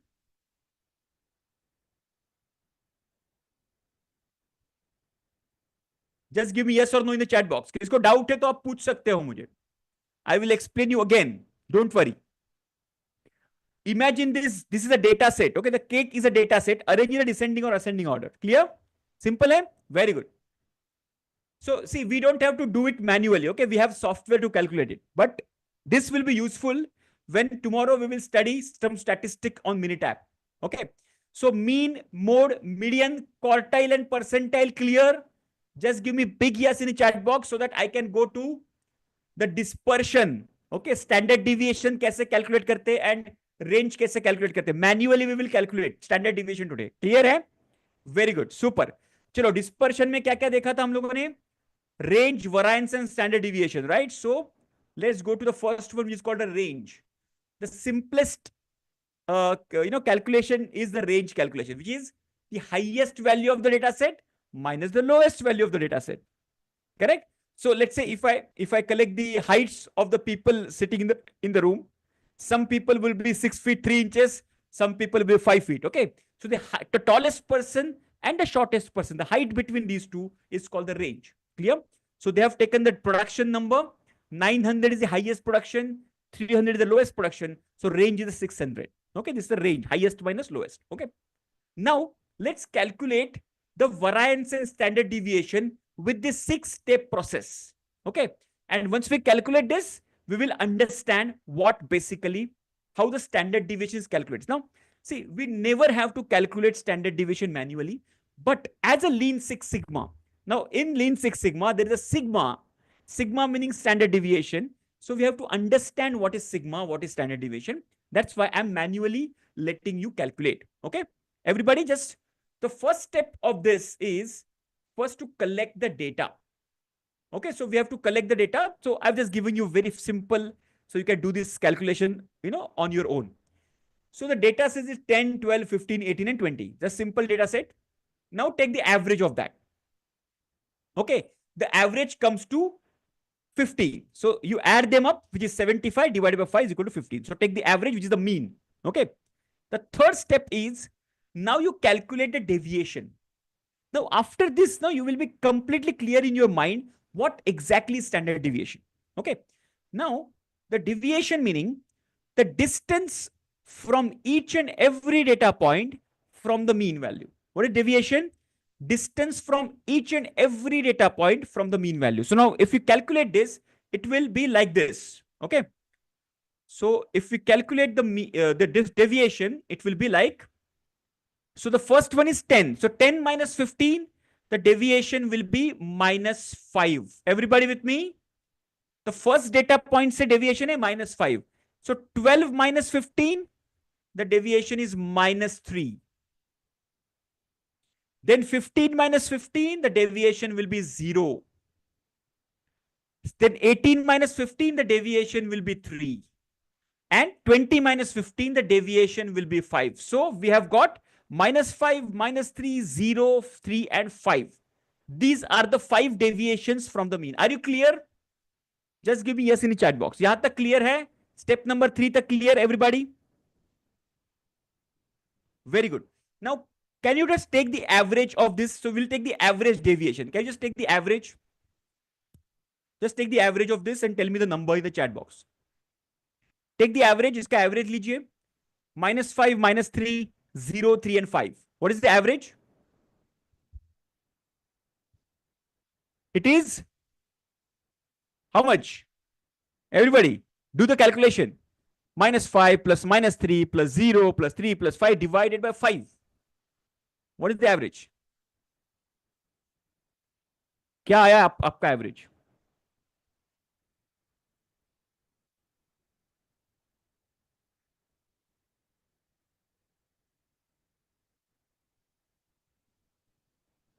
Zero? सबका 0 आया, everybody? Yes, सबका 0 आया. Very good. Fantastic. Why 0? Because minus and plus are clashing with each other. But does it mean there is a 0 variation? No. There is a deviation. There is a deviation, but the deviation is not getting captured. So what? Because this minus and plus, what the statistician did, they square the value, because the squared value is always a positive value. Yes or no? Minus 5 ka square aayega 25 and not minus 25. Are you understanding?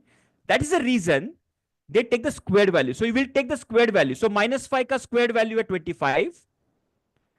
Minus 3 का square value है 9, 0 का square value है 0, 3 का square value है 9, and again 25. So we will take a squared value because squared values are always positive, and then we will take the average of this. Can you just take the average of 25 plus 9 plus 0 plus 9 plus 25? Can you just give me the average divided by 5? and type in the chat box. 13.6. Everybody got the same answer? Check out. आप एक बार calculate करिए ताकि आपको समझ में आएगा ये. 25 plus 9 plus 0 plus 9 plus 25. 13.6. Everybody got it?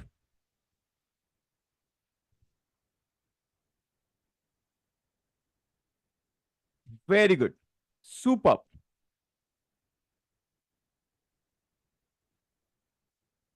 Yes, got it? So this 13.6 is called as variance. Is called as what? Variance. Okay. Because we have taken the squared values, now we have to take the square root of this. Okay. See, variance is shown as sigma square. Okay. So let's take the square root of 13.6, and this is nothing but sigma. What is that? Sigma is square root of 13.6. What is the value? Tell me in the chat box. 13.6 का square root लीजिए.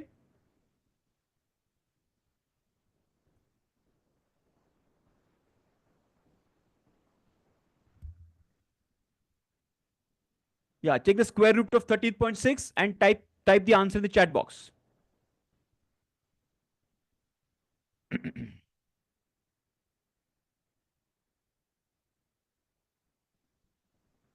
3.68. Everybody got this answer? Super. 3.68. Yes, got the same answer. So this data set's standard deviation is 3.68. Okay. So the standard deviation, sigma of this data set is 3.68. What is the unit of measurement of this?